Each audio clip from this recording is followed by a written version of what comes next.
माता दी। दोस्तों आज हम सुनेंगे दुर्गा सप्तशती का 11वां अध्याय।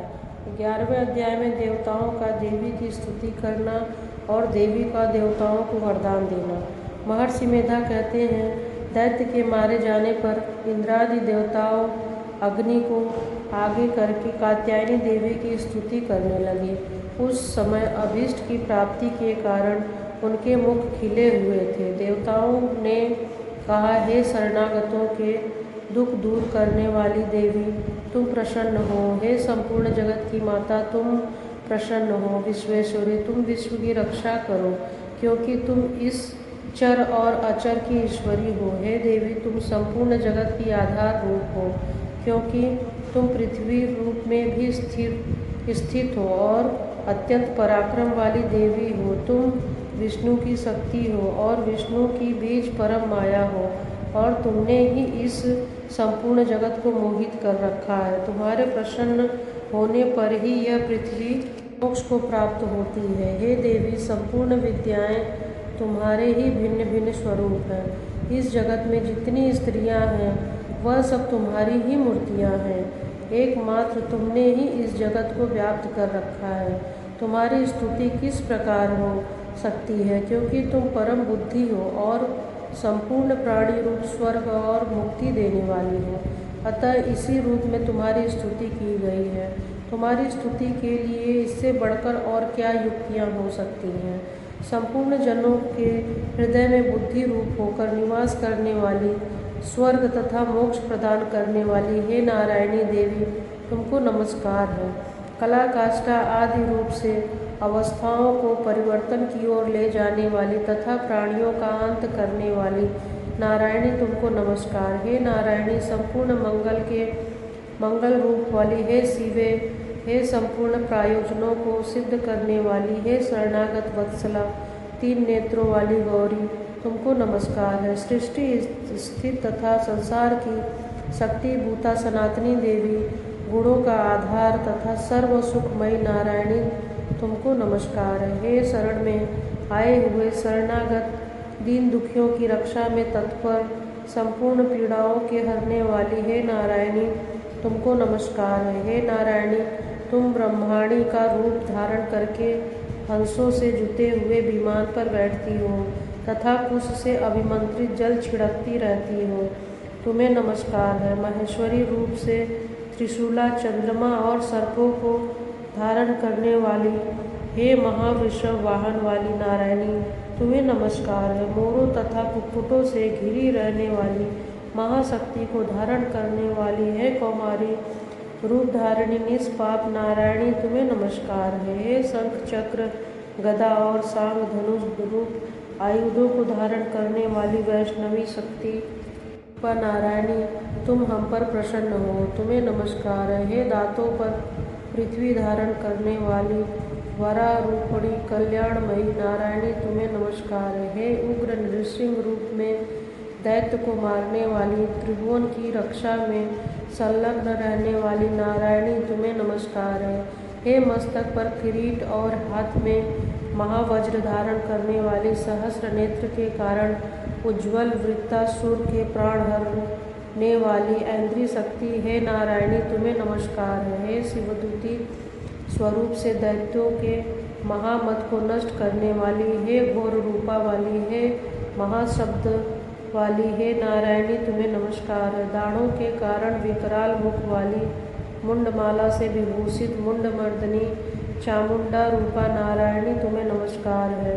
हे लक्ष्मी, लज्जा, महाविद्या, श्रद्धा, पुष्टि, स्वधा, ध्रुवा, महारात्रि तथा महाविद्या रूपा नारायणी, तुम्हें नमस्कार है। हे महामेधा, सरस्वती, सर्वोत्कृष्ट ऐश्वर्य रूपणी पार्वती, महाकाली, नियंता तथा ईश रूपणी नारायणी, तुम्हें नमस्कार है।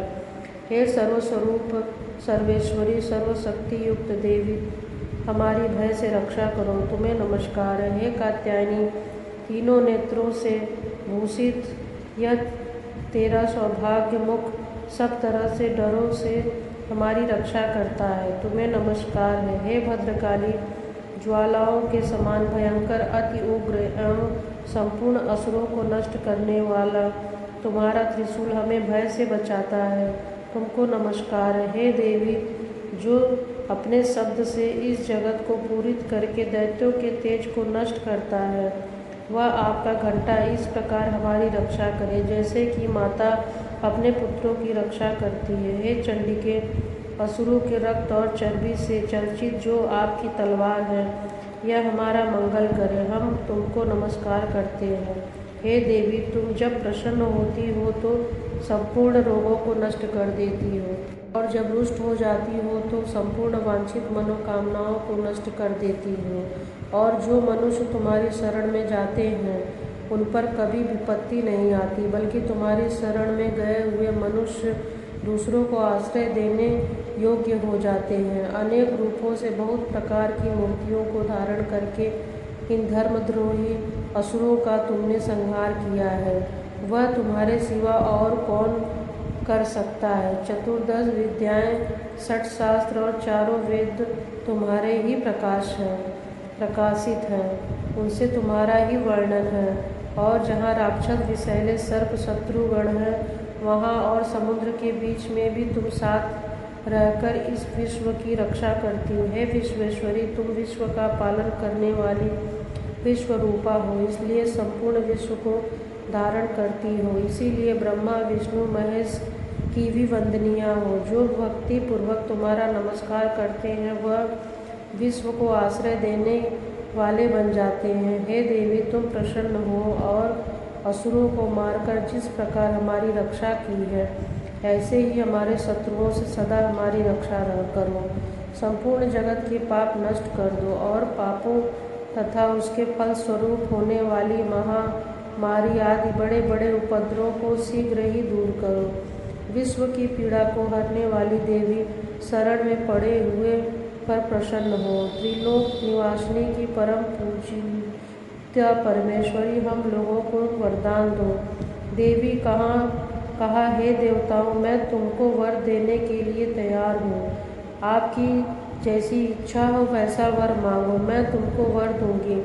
देवताओं ने कहा, हे सर्वेश्वरी त्रिलोकी निवासिनी की समस्त पीड़ाओं को तुम इसी प्रकार हरती रहो और हमारे शत्रुओं को इसी प्रकार नष्ट करती रहो।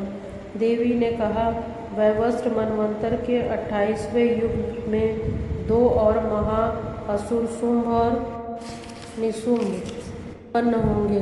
उस समय मैं नंदगोप के घर यशोदा के गर्भ से उत्पन्न होकर विंध्याचल पर्वत पर शुंभ और निशुंभ का संहार करूंगी। फिर अत्यंत भयंकर रूप से पृथ्वी पर अवतीर्ण होकर मैं प्रचित नामक दानवों का नाश करूंगी। उन भयंकर महाअसुरों को भक्षण करते समय मेरे दांत अनार के पुष्प के समान लाल होंगे। इसके पश्चात स्वर्ग में देवता और मनुष्य पृथ्वी पर मेरी स्तुति करेंगे, मुझे रक्तदंतिका कहेंगे। फिर जब 100 वर्षों तक वर्षा न होगी तो मैं ऋषियों के स्तुति करने पर आयोनिज नाम से प्रकट होंगी और अपने 100 नेत्रों से ऋषियों की ओर देखूंगी। अतः मनुष्य शताक्षी नाम से मेरा कीर्तन करेंगे।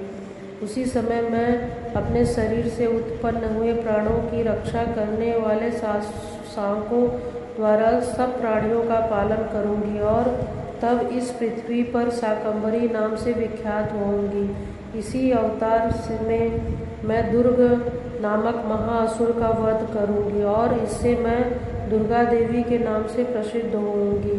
इसके पश्चात जब मैं भयानक रूप धारण करने हिमालय निवासी ऋषियों महर्षियों की रक्षा करूंगी, तब भीमा देवी के नाम से मेरी विख्याति होगी। जब फिर अरुण नामक असुर तीनों लोकों को पीड़ित करेगा, तब मैं असंख्य भ्रमरों का रूप धारण करके उस महादैत्य का वध करूंगी। तब स्वर्ग में देवताओं और मृत्युलोक में मनुष्य मेरी स्तुति करने लगेंगे, भ्रामरी नाम से पुकारेंगे। इस प्रकार जब जब पृथ्वी राक्षसों से पीड़ित होगी तब तब मैं अवतरित होकर शत्रुओं का नाश करूंगी।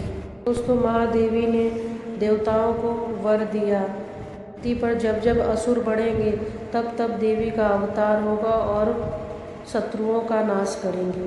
व्यक्ति दुर्गा सप्तशती के 11वें अध्याय का पाठ करता है, माँ उसका सदैव कल्याण करती हैं, उसके समस्त दुखों का नाश कर देती हैं, उसके समस्त शत्रु